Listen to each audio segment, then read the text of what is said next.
I just can't give it up. Yeah, yeah. Yes, sir. What is going on, YouTube? It is your boy D Nally, aka Don Squally, and in today's video, man, we are back at it with another Lexus RX350 installment. So if you guys can tell from the title of the video, if you guys can tell just by a couple of the things we have kicking around here, in today's video, we are going to get started on the first installment of the F-Sport 2013 to 2015 upgrade on a 2010 Lexus RX 350. So long story short, I've been wanting to do this conversion since I got this car a little over a year and a half ago now. And to be honest, I only saw one F-Sport bumper come up for sale on Facebook Marketplace, and it was sold by the time I got off of work from when I first saw it. And I just made the decision then and there that if I wanted to get this F-Sport conversion done, that I'd probably have to just buy all new parts rather than wait for a bumper to pop up on Marketplace. So in a nutshell, that's what I did. And in today's video, we're not going to be installing anything. So if that's the video you guys are looking for, definitely subscribe, stay tuned, and we're going to have that one uploaded as soon as I get these parts installed.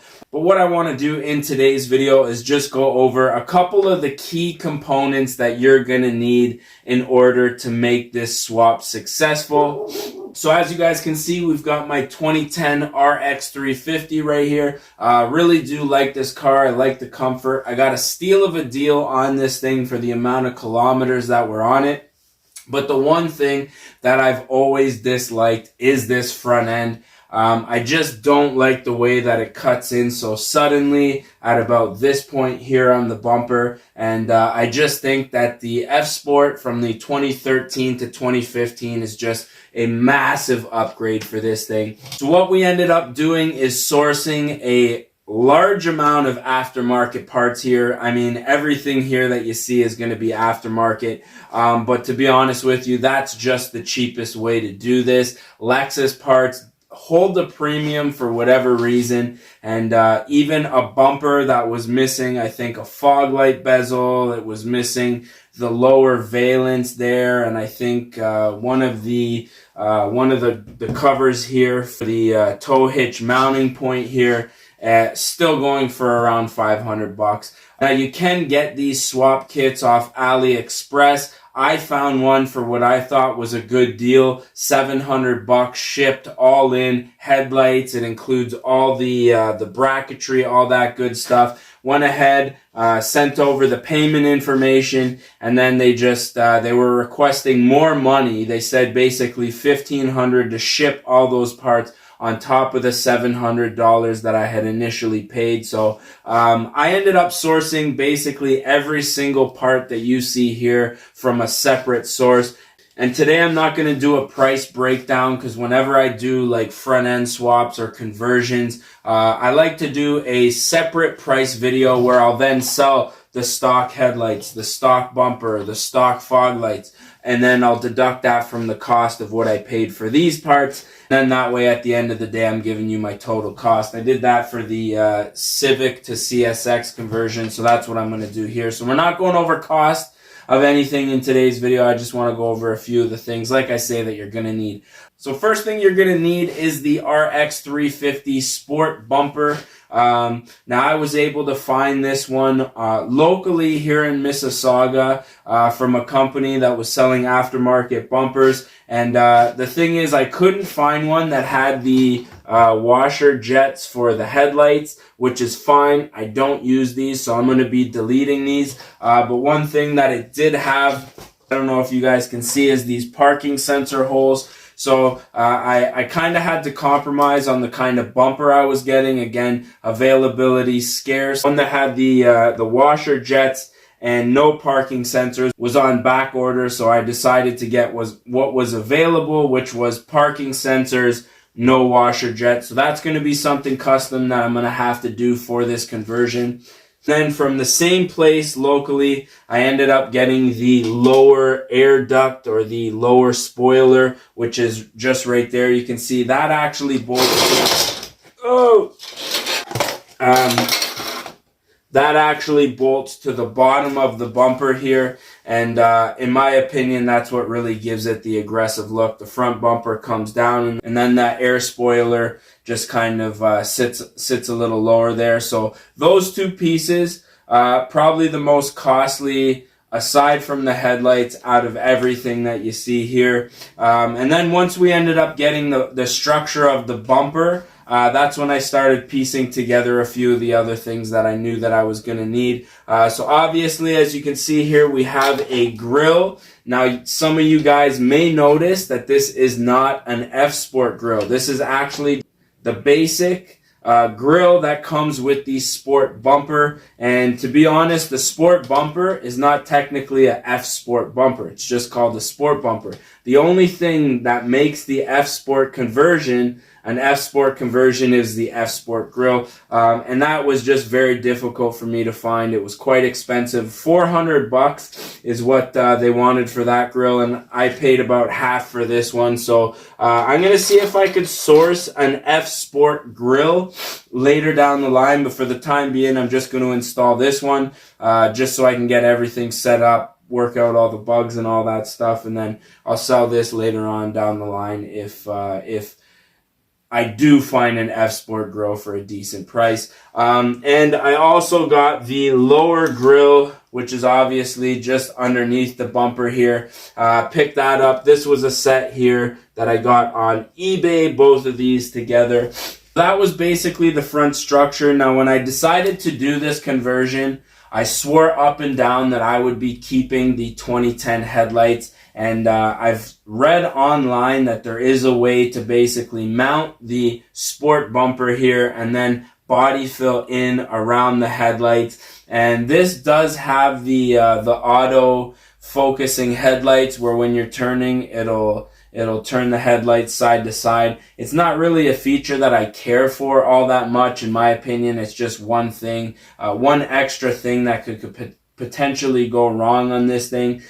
So we are going to be replacing the headlights, mainly because I just don't have the time to do the body work and come out here and mess around and cut pieces of plastic and plastic weld them in and just make it work. So I decided, I found a relatively decently priced set of headlights on eBay. Again, that's where these came from, and I think these are going to be the best bet. Now, they don't have the auto focusing headlights. However, they do have the LED strip at the bottom, and they are the upgraded headlight for the 2013 as well as 2015 bumper style. So these are going to be a direct bolt-on. They're going to save me a ton of time. All the bulbs here are all the same size as what we have here. These here are non-HID with LEDs. That's what these are, non-HIDs here. So if I wasn't able to get these at such a good price, I probably would have tried to make it work with the 2010 headlights here. But these were very well priced, and I figured that I would give them a shot.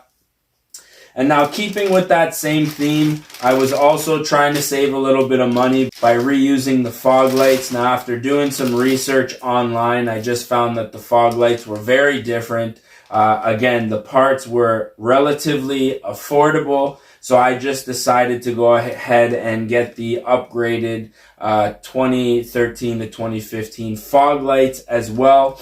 Now, keeping again with that theme, I was going to try to find a way to make these work without the proper bracket, because it would have saved me a little bit of coin. But again, just keeping with the theme of not having a whole lot of time and wanting to make this process as simple as possible, we ended up going with the fog light brackets as well. So these are basically going to just hold the fog lights in to the bumper in the correct fashion. Now down here, you can see we do have a hole just underneath the headlight. There's another one here just behind the grill. So those are for the tow hitch. And I ended up getting a set of the tow hitch covers, which also have the little chrome bezel that goes underneath it, or I guess clips kind of on the side. We ended up going ahead and grabbing those as well, because that's one thing that I was gonna have to have that in order to make this look as good as possible. And then last but not least, I just got a bag of these clips here. If I remember, I'll leave all the links down in the description. And these clips are basically just to hold this lower valence here onto the bottom of the bumper. And again, I was going to kind of mock it up, make it work without these, but they were relatively cheap, so I figured I would just go ahead and buy the right clips in order to make the process, again, as simple as possible. So now there are going to be a couple of things that I'm not ordering. There's a mount on the side that goes from the fender that clips the front bumper in at the fender. I'm going to be reusing the mounts that are on the car. I'm just going to be cutting them and modifying them in order to make them work. Small cut that, from what I'm gathering, I should be able to make those fit correctly. As far as the bumper and everything else, the only other thing that I'm missing is going to be a splash guard that goes underneath here that basically connects from the bottom of this spoiler here to just before, I guess, where your oil pan is, and that's just to keep mud and stuff like that from getting up in your radiator and your rad fans. Now, the only reason I didn't get that is because I actually couldn't find the part online. It was very difficult to find, and some of the schematics that I did find online just didn't have that specific part number in it. So if I can find that part, I will be ordering it if it's, again, within 50, 60 bucks. So with that being said, if you guys are amped to see this swap, I know I am. This front end, in my opinion, is one of the biggest downfalls of this year of RX350. They're just extremely boring, just very dad mobile. And I think with the F Sport bumper conversion, we're probably going to do the middle black. We'll do this gray part of the grill here will be black. And I think it's going to have a really sick look. We'll wrap the roof black as well. And I think that'll just really, with the 20s, I think that'll really just change the entire look of this vehicle, which is what I'm hoping for. I'm getting just a little, I don't know, a little bored of driving this thing in its current form. So I think we pretty much got everything that I wanted to talk about today. So if you guys did enjoy this one, you guys are amped up. If you're RX350 owners, not a whole lot of YouTubers are doing content on this platform. Leave a comment, leave a like. Let me know that you're into this type of content, and I will do my best to keep you guys in the loop for the journey of how this swap and I guess the ownership of this vehicle goes. So as always, I'm your boy Denali, aka Don Squally. I just want to say thank you guys for watching. As always, stay tuned, keep it locked, and we're gonna catch y'all mofos at the next one, man. Peace.